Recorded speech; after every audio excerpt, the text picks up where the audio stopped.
Student, कसे आहात तुम्ही सर्व? तर पहा, आपण BCom थर्ड इयर सेमिस्टर 6 तर यामधील पूर्ण विषयाचे सिलेबस आपण पाहत आहोत, जेणेकरून जेव्हा तुमच्या डोळ्यासमोर सिलेबस असेल तेव्हा तुम्हाला अभ्यास करण्यासाठी खूप सोपं जाईल. नोट्स काढता येतील, व्हिडिओ पाहता येतील. ठीक आहे. तर पहा, चॅनेलवर नवीन असाल तर चॅनेलला सबस्क्राईब करा, आपल्या व्हिडिओला लाईक करा आणि काही अडचण असेल तर कमेंट सेक्शनमध्ये मला नक्की कळवा. तर पहा, आज आपण BCom third year syllabus semester 6 CBSE pattern जे विद्यार्थी नांदेड युनिव्हर्सिटीचे आहेत, म्हणजेच त्यांचे नांदेड युनिव्हर्सिटी यातून त्यांचे पेपर होत असतील तर त्यांच्यासाठी हाच सिलेबस लागू होतो. ठीक आहे. यशवंत कॉलेज, महात्मा बसवेश्वर, दयानंद कॉलेज हे तुम्हाला नांदेड युनिव्हर्सिटी ही आहे, तर त्या विद्यार्थ्यांसाठी तुम्हाला युनिव्हर्सिटीच्या एक्झामसाठी तुम्हाला अतिशय या व्हिडिओची मदत होणार आहे. जे मी तुम्हाला नोट्स प्रोव्हाइड करते, ज्या नोट्स तुम्हाला मी देते, जे प्रॉब्लेम मी घेते, तर तेच प्रॉब्लेम अगदी एक्झाममध्ये तुम्हाला विचारले जातात ॲज इट इज. आपण सेमिस्टर 5मध्ये घेतलेले मॅनेजमेंट अकाउंटिंगचे प्रॉब्लेम, तसेच कोणते मॅनेजमेंट अकाउंटिंगचे प्रॉब्लेम, ॲडव्हान्स अकाउंटचे प्रॉब्लेम, तर हेच अगदी प्रॉब्लेम तुम्हाला एक्झाममध्ये विचारण्यात आलेले होते. ठीक आहे. तर पहा, बँकिंग अँड फायनान्स यामधील आपण पूर्ण चॅप्टर वाईज सिलेबस आज आपण पाहणार आहोत. तर पहा, चॅप्टर 1 आहे रिझर्व्ह बँक ऑफ इंडिया. तर याच्या नोट्स आपण मराठीमध्ये व्यवस्थित एक ना एक पॉईंट आपण घेणार आहोत. त्यासाठी सबस्क्राईब करा आणि बेल आयकॉनला प्रेस करा, म्हणजेच नोटिफिकेशन तुम्हाला भेटत राहील, तुम्ही माझे कुठलेही व्हिडिओ मिस करणार नाहीत. तर पहा, चॅप्टर फर्स्ट आहे रिझर्व्ह बँक ऑफ इंडिया. तर सिलेबसमधील प्रत्येक पॉईंट आपण अभ्यासणार आहोत. त्याआधी सिलेबस आपण पाहूयात. तर पहा, history of imperial bank, establishment and nationalisation of reserve bank of India, role of RBI as a central bank, function of RBI, regulatory function, developmental function, credit control, bank note printing and distribution, function related to banks and government. तर reserve बँकेबद्दल तुम्हाला जे function वगैरे दिलेले आहेत, तर ते पूर्ण फंक्शन आपण चॅप्टर 1मध्ये अभ्यासणार आहोत.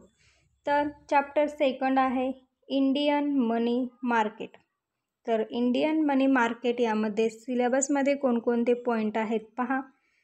मीनिंग आहे, concept and definition of money market, functions of the money market, benefits of an efficient money market, role of RBI in the money market, money market instruments, treasury bills, commercial papers, certificates of deposit, call money market. तर हे आपण chapter 2 Indian money market यामध्ये हे घटक आपण अभ्यासणार आहोत. त्यानंतर चॅप्टर 3 आहे इंडियन कॅपिटल मार्केट.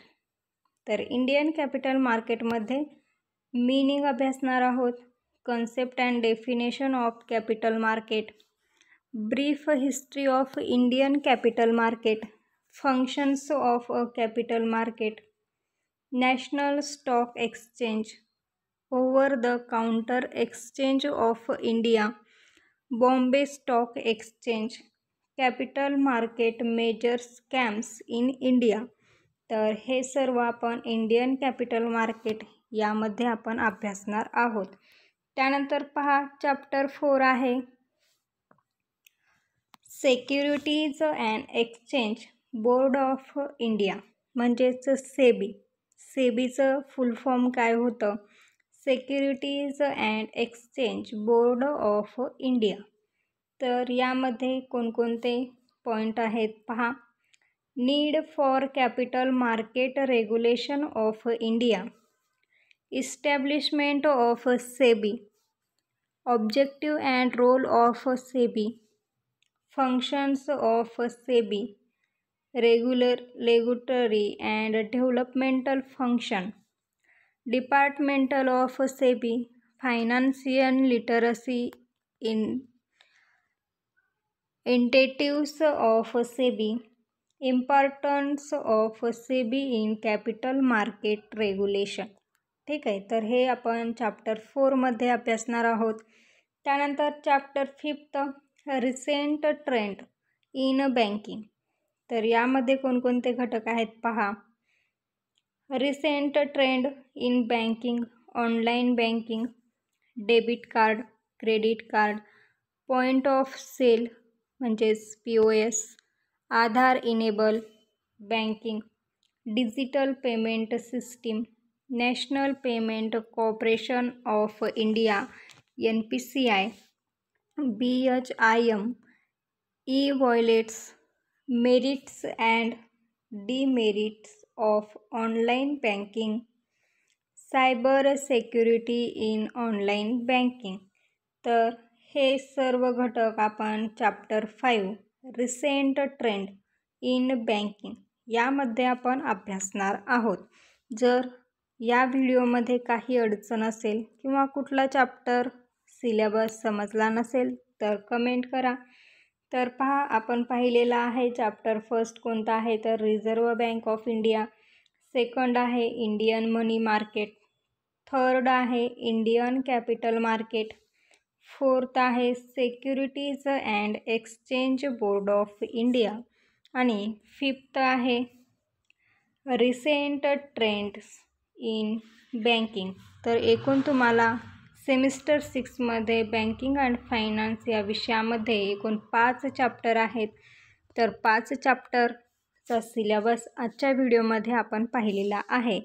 तर या आधीच्या व्हिडिओमध्ये जर तुम्ही ऑडिटचा, ॲडव्हान्सचा, मॅनेजमेंट अकाउंटिंग, बँकिंग अँड फायनान्सचा तर आजच पाहिलेला आहे आपण, goods and service tax, GST याचा सिलेबस तुम्ही पाहिला नसेल तर त्याचे पूर्ण व्हिडिओ आपल्या चॅनेलवर अवेलेबल आहेत, तुम्ही पाहू शकतात. कुठला सिलेबस तुम्हाला समजला नसेल तर कमेंट करा, कारण सिलेबस समजून घेणं खूप महत्त्वाचं आहे. त्याच्या दृष्टिकोनातून तुम्हाला पॉईंट वाईज अभ्यास करता येईल.